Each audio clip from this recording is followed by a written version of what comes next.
Evening, everyone. Good morning, everyone. Good afternoon. I hope we're all having a splendid day today. All right. Today, I wanted to talk about summer internships. Well, kind of. I want to talk about CVs. This winter, this summer, depending where you are in the hemispheres, we've had our internships thwarted, our temporary work thwarted, our full-time employment maybe is absolutely gone to hell, and with that, we've lost a lot of valuable work experience that we would have had for future employments because, every job nowadays, whether it's a, entry-level job, a senior position, or a internship, you're required, 3 to 5 years of work experience to be eligible for it. With that said, with many of us missing out on this valuable time, I wanted to share a couple of tips and tricks that maybe might help you secure, or at least have the best chance of securing an internship in the future, or an entry-level job of some sort. But this time, I'm going to kind of focus on the CV and resume. I might make another video in the future about the cover letter and interviews, but we'll see. For the time being, though, CV, resume, let's get into it. Now, as a little prefix, guys, this is not a guide on how to write a CV or resume, whether it be 1 page or 2 page. I'm going to assume that you already have a pre-written, CV you're going to be using today. I'm trying to follow along. If you don't have one made already, I will leave links to some pretty good examples down below. They're both 1 page and 2 pages.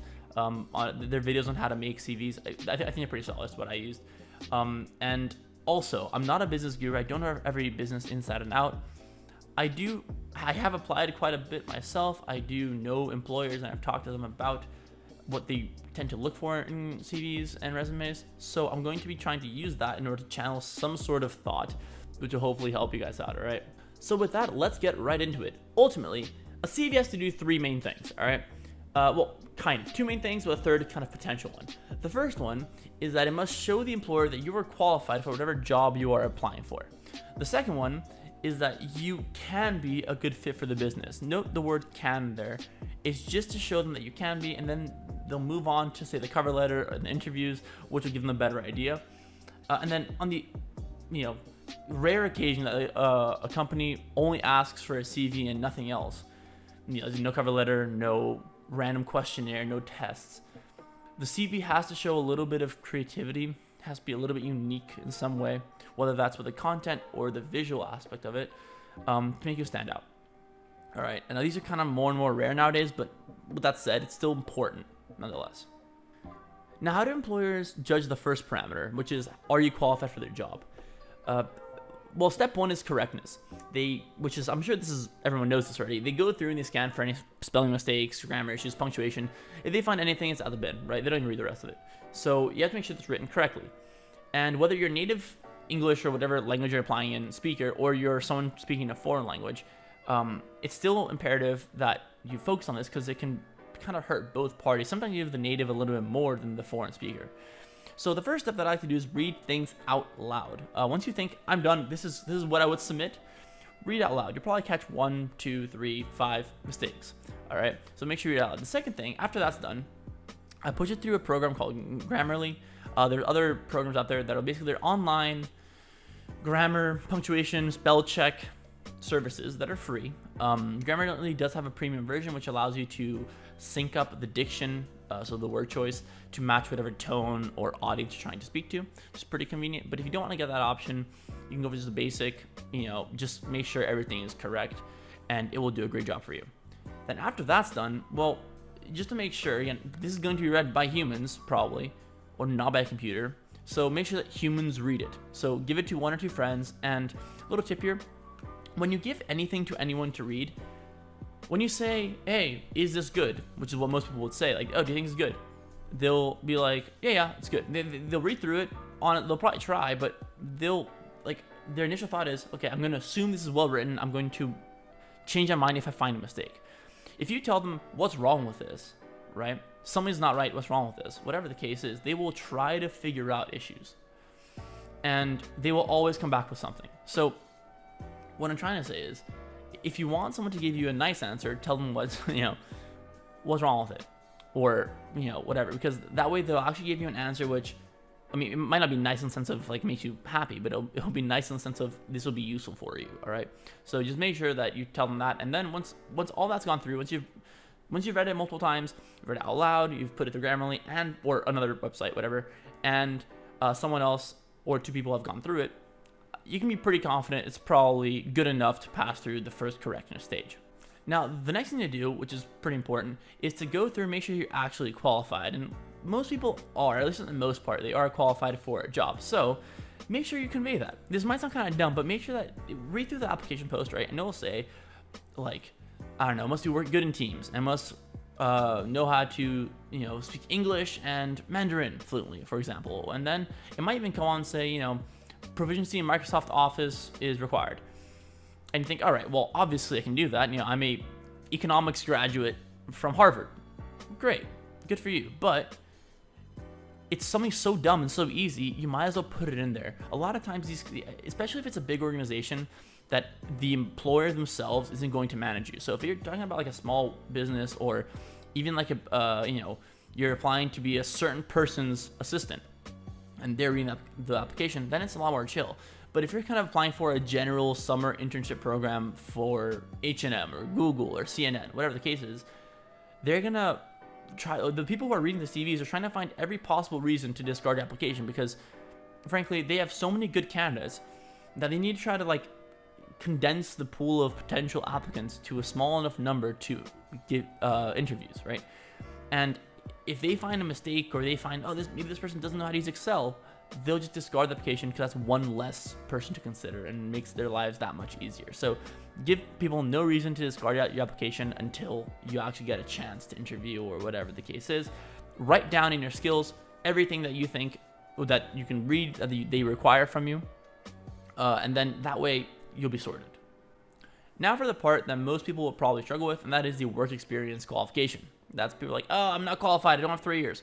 All right, first of all, just in case you guys don't know, most internships, whether it be unpaid, paid, starter, entry-level jobs, whatever the case is, they will require 1 to 3 or maybe even 5 years of experience to get the role, which is kind of ridiculous when you think about it, because the whole point of these internships are to gain experience.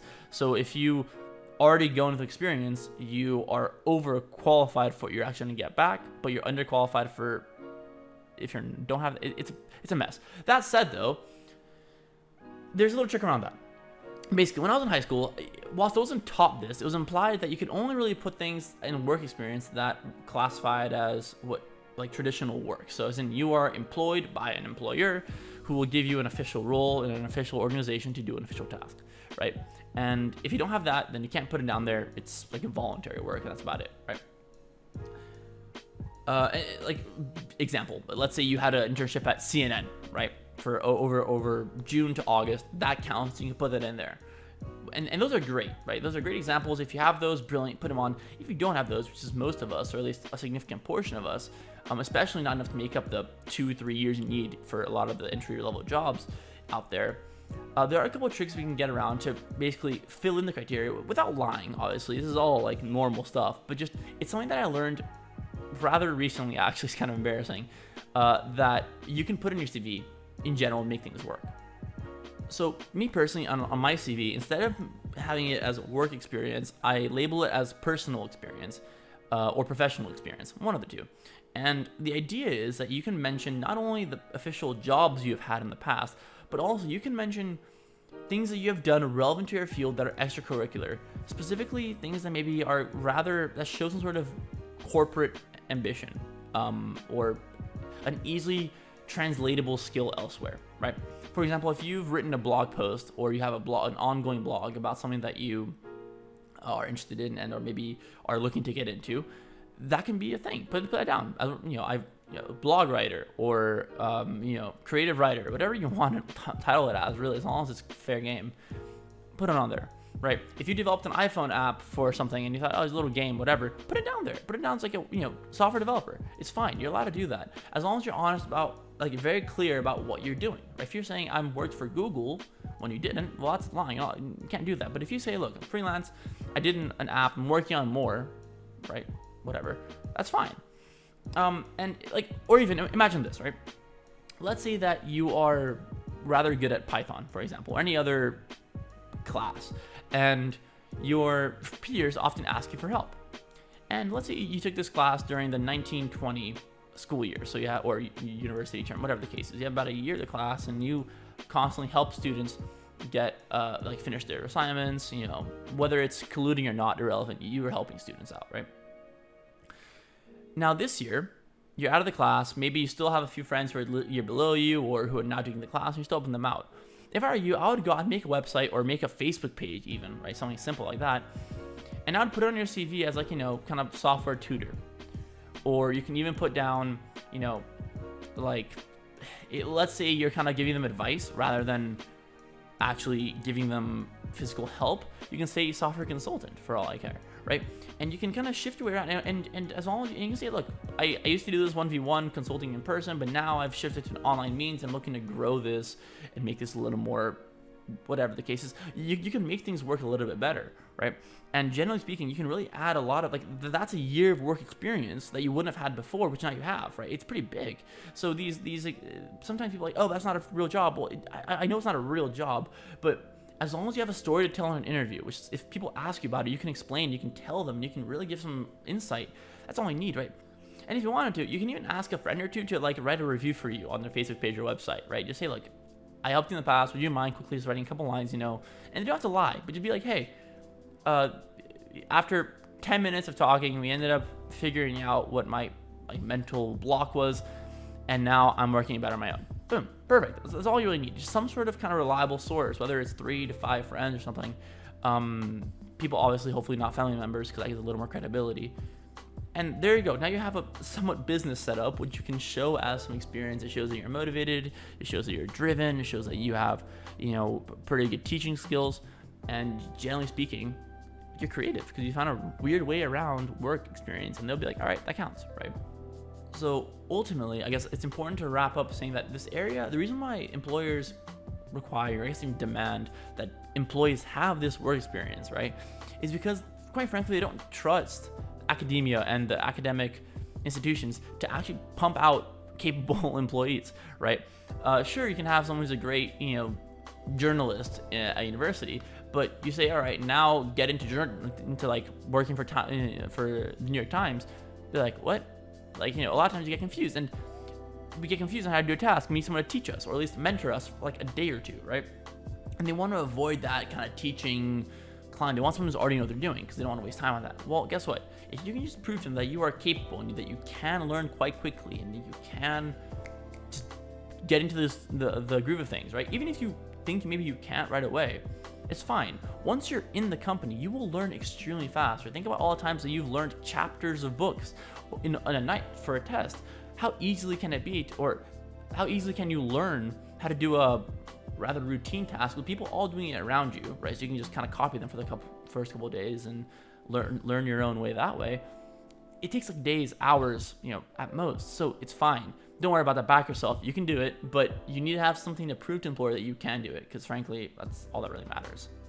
Now, the last real part is to show that you can be a good fit for the company. Not that you will be or that you certainly are, but that you can be one, right? They're going to confirm that later on, the cover letter and the interviews and all type of stuff. So right now, all they're trying to figure out is this person capable of fitting in smoothly? That's it. And some companies aren't even that strict on this. It's kind of like a subjective thing. They're more lenient on this factor, right? So how do you convince people of this? Well, it's actually super easy. It's probably much easier than the first part.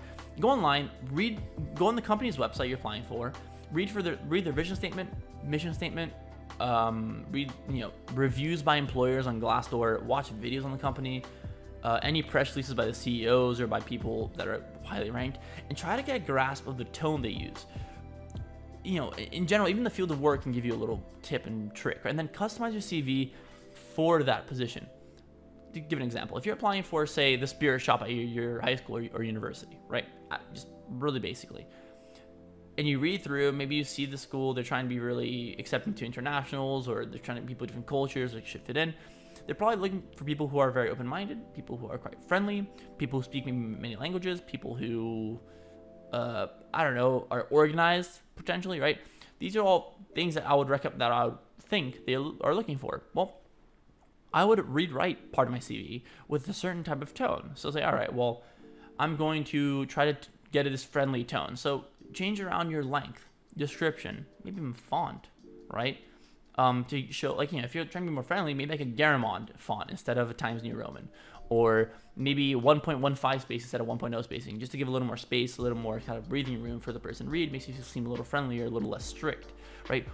These things can help you show certain characteristics without using any words even. Then if you want to use the words, obviously too, with diction and syntax, by all means go for it, right? But I would personally do that.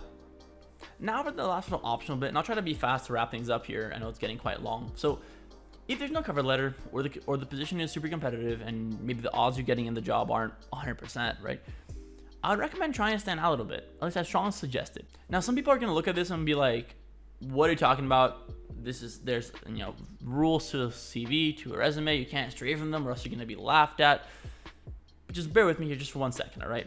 Basically, in the new modern era, more and more employers are looking for creative candidates, all right? They have so many people who apply with the standard bachelor's degree in whatever field they're required to have, and then, whatever job specifications that they require, that it becomes this kind of mess deal of who's who, and you can't really create names. All there are numbers, and it's hard to really slice someone on a number. It's not very human, right?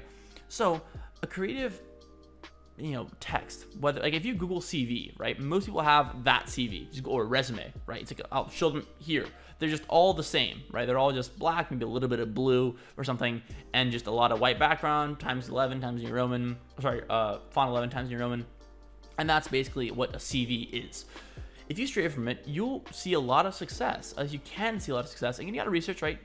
Some companies are really strict about this type of stuff. Some are a lot more laid back. Some companies are a lot more creative minded. Others are, nope, we want to get the job done. And also, if you want to work for someone let's say you are creative inherently, and when you want to work for a creative company, this is a good test to see if you're a good fit for them too. Because if they say no immediately because you have a different font, that could be enough to say, all right, well, maybe I don't want to work there anyways. So just keep that in mind, right? And I'm not just saying this. This is my brother's CV, or kind of. I've edited it to cover up some stuff, but this is at least this format of his CV, right? And you can see quite clearly that it's not the regular CV. Now, he wouldn't use this exact CV for every single job. He'd obviously modify it depending where he's applying for. But he's already used a very similar example like this one with the pictures and everything to apply and get jobs in banks and in consulting companies like pharmaceutical consultancies and whatnot, right? Now he's doing a PhD, so it's he has much more writing for the academic stuff, but it's still there. And you can see that it worked in that case, and that's in America, and it's in the States, right? And that's also in the Netherlands. So a broad range of markets, a broad range of jobs, and you can still get it done. There's not a one size fits all anymore. And just one more time, this can be a risk. I'm not saying that this is gonna make your odds better for every company, but with every risk, there is a potential for reward. Just keep that in mind, all right? Of course, if you need any more help when it comes to writing a CV, editing a CV, or just generally speaking, you have any questions about anything I said today, feel free to drop in the comments below, DM me on Instagram, or even email me on the email below for something a little more professional. Subscribe, hit the bell if you haven't already. Like if you think the video deserves one. If it doesn't, well, the other button probably does just fine at that.